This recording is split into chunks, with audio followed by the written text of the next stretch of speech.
Welcome back to the You Seem Normal YouTube channel. Today I'm going to be answering audience questions from the past year that I have received. We have a few categories here today. We have sort of a general category, we have an intermittent explosive disorder category, and then finally a perfectionism / an obsessive compulsive personality disorder category.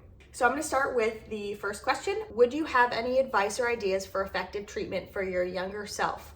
From what you're saying, and this was commented on my Anchor story video, from what you're saying, it seems like improvements really started to show when you were older and more active or voluntary in your treatment. But what would have been good for a 10-year-old who may have been more resistant and not quite at the reading level or emotional intelligence you are now? So to give some background about myself, in my journey, I was a model student and I was a model kid in public. However, at home, I had very intense and large anger outbursts.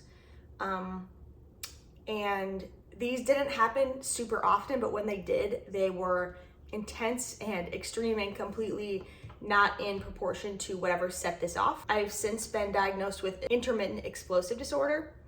There is a category of time in the last few years when I no longer meet that criteria. However, I fear that we might be back baby. I mean, that's a bit of the background. And the reason I bring up the school versus home is because I think when a child's doing well outside of the home, that's sort of given a thumbs up, versus the other way around. If a child is not doing well outside of the home, but they're doing fine at home, usually it's cause for more concern because external people outside of the family are noticing. So for me, my situation was likely seen as better because my outburst happened in a home setting. So I was in therapy several times. My first stint of therapy was probably at about 10 years old.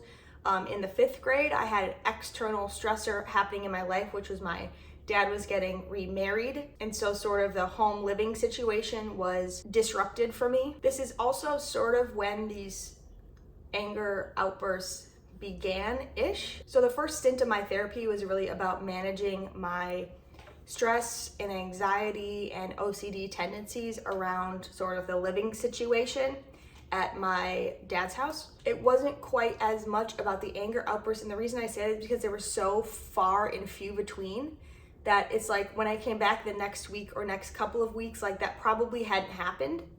And so it would only take place a few times per year, which is why the anger portion wasn't as much addressed in therapy. So honestly, back to the question, would I have any advice or ideas for effective treatment for my younger self? This is a very hard question. It's a good question. Thank you for asking me. I'm gonna pretend as if I am going to have a child that's eventually going to be 10 years old. And in that case, I would say for this child, something that would be really important would be learning and practicing emotion regulation techniques. And so being able to do that with someone else or internally can be really helpful, particularly around anger and frustration. There's this idea that I learned about recently. Kids and people are really not attention seeking most times. What they really are is connection seeking.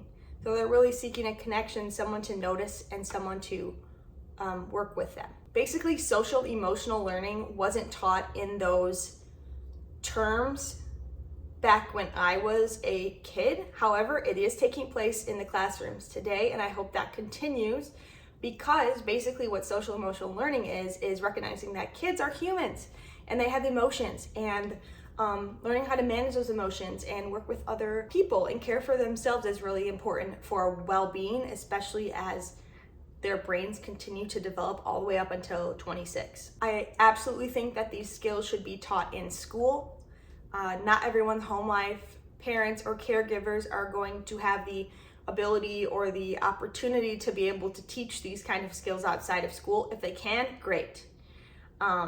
If not, I think this is a key part of going to school and learning is this social emotional learning aspect. So long story short, I would say learning and practicing different ways of regulating my emotions, and then also finding better ways to use my words. Next says, hey, can you recommend how I can stop overthinking? And I love this question.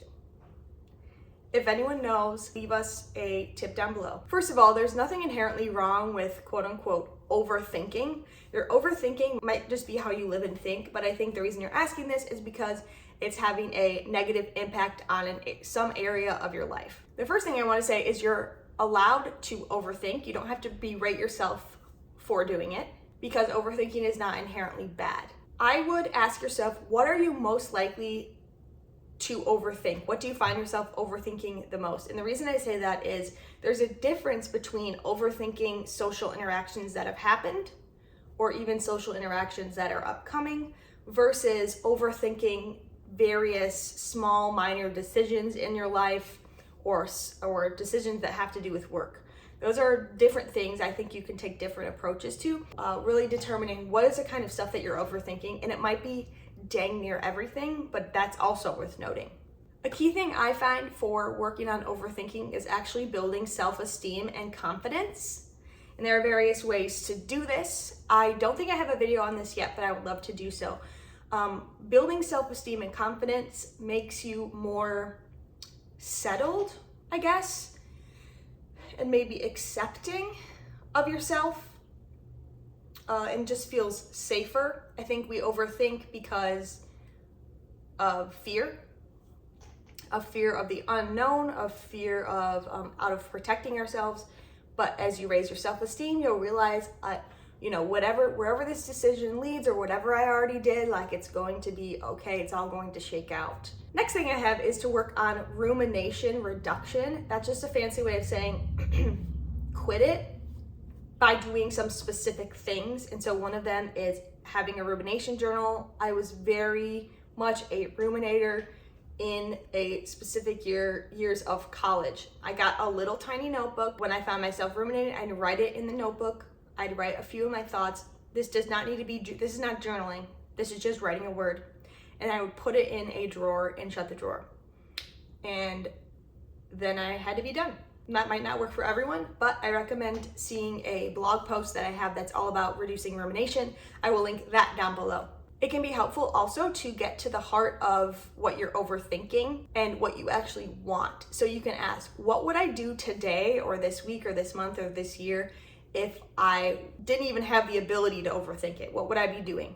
And that can sort of give you a signal like, oh, okay, my gut actually probably wants to do this or pursue this or whatever, but my anxiety and my brain is getting in the way. Also, I hate to say it, but sleep is also very important for overthinking. I just find it just helps your brain a lot be less fearful and get stuck like less times throughout the day. Next category of questions I have is around intermittent explosive disorder.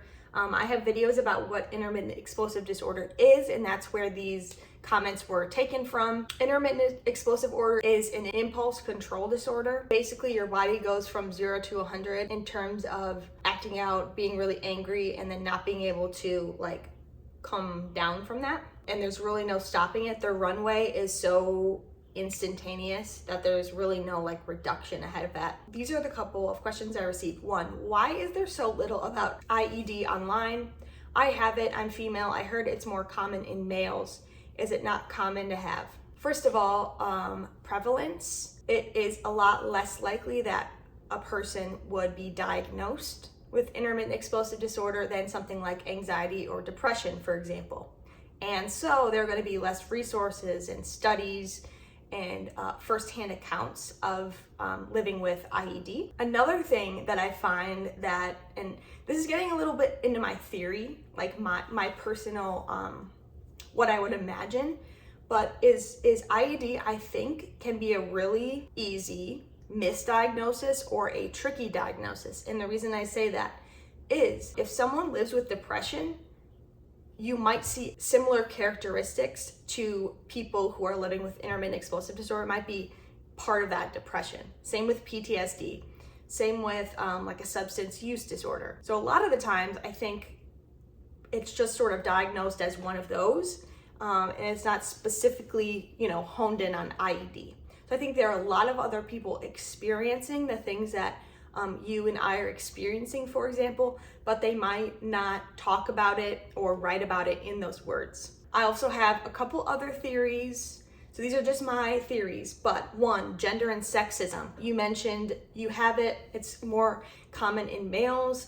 There's something in me that says basically people think that over time, and still do, that basically a woman's anger is directly caused by something, and a lot of the times it is caused by something like hormones or the time of the month. I think that can lead females to not being diagnosed with this particular diagnosis. However, that's truly my theory, and I don't really have anything to back that up. Full disclaimer. Also my theory, not talked about, anger, because anger is seen as very shameful, especially if you don't know how to manage your anger well. I actually argue that anger is the most stigmatized emotion, and because of that, I think people might not seek help, which could lead to not being diagnosed or talking about it or having the right sort of words to talk about their anger. But like I'm saying, a lot of times someone can be experiencing something very, very similar to you and just not use the term IED. So one thing I would recommend is sort of looking at some adjacent terms or specific experiences that you feel, like 0 to 100 anger or something like that, can help you find a little bit more about what you're specifically going through versus just looking up the term IED. Next and last category is perfectionism or OCPD. So the first question I got was, how do you combat your perfectionism/anger when it comes to writing? I have an idea for a story, but I feel like I wouldn't do it justice and struggle to even get started. Absolutely, I think about this all the time. It is particularly related for me to my perfectionism and not wanting to get things started because they won't reach a high enough standard. So I've done a couple of things, and I am constantly dealing with this issue and pondering this question. But the first thing is creating a creative manifesto. That's what I call it. Basically, it's a long list of things you believe about your creativity or want to believe about your creativity, that every time you sit down to play music or write or paint, you take a look at that creative manifesto first. It takes time to build one. You can basically find different sayings or ideas that resonate with you and remind you of myths that you find yourself buying into. For example, you might include something like, okay, the days are going to pass anyway, whether I engage in writing this story at all, or if I do, so I might as well put something on paper. Another thing you could put in your creative manifesto is ask, why would it need to be a literary masterpiece? It sounds like perhaps what might be scary about this story and quote unquote doing it justice could be that maybe the prose isn't sparkling, but is that something that you need from this? Or maybe it's more about the message. Next thing, as I would practice radical acceptance. So basically your ugly first draft and your ugly second, third, fourth, etc. is not going to look or sound the way that you wanted to. That's just sort of a radical acceptance piece. There's nothing you can do about that, but wouldn't you rather have worked on this and done this than to not have done it at all? What if you spent more time actually working on the thing than you spent berating yourself about not working on the thing? If that happened for me, that would be amazing for me. Another idea to play around with is not everything needs to be done in chronological order. In fact, most things don't need to be done in chronological order when it comes to making art.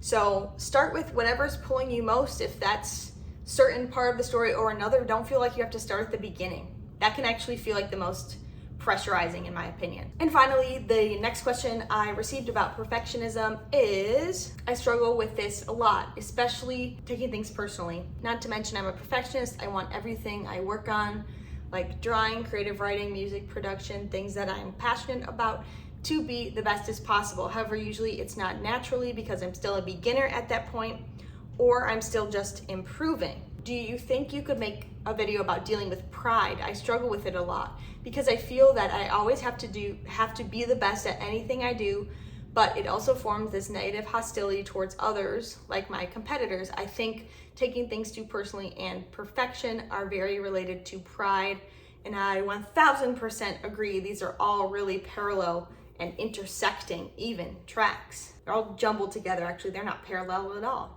Couple things I would suggest to you. One is checking out my video on defensiveness. So I'll link that down below.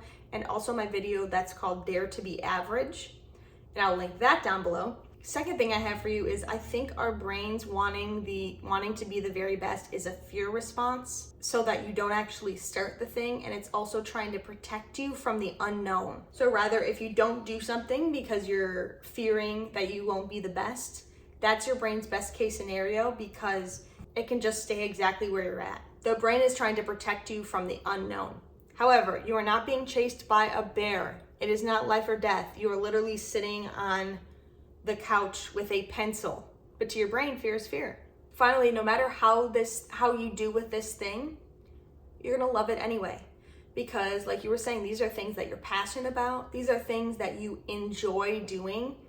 You have to remind yourself of that enjoyment piece as well. I enjoy doing this, so I'm going to do it. I'm going to not get stuck at doing the best, but rather actually engaging in it.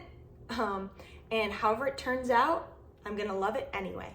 Thanks so much for watching this pretty long Q&A video. We talked about a couple of general questions like overthinking and advice to your younger self. We also talked about OCPD and perfectionism, and we also talked about intermittent explosive disorder.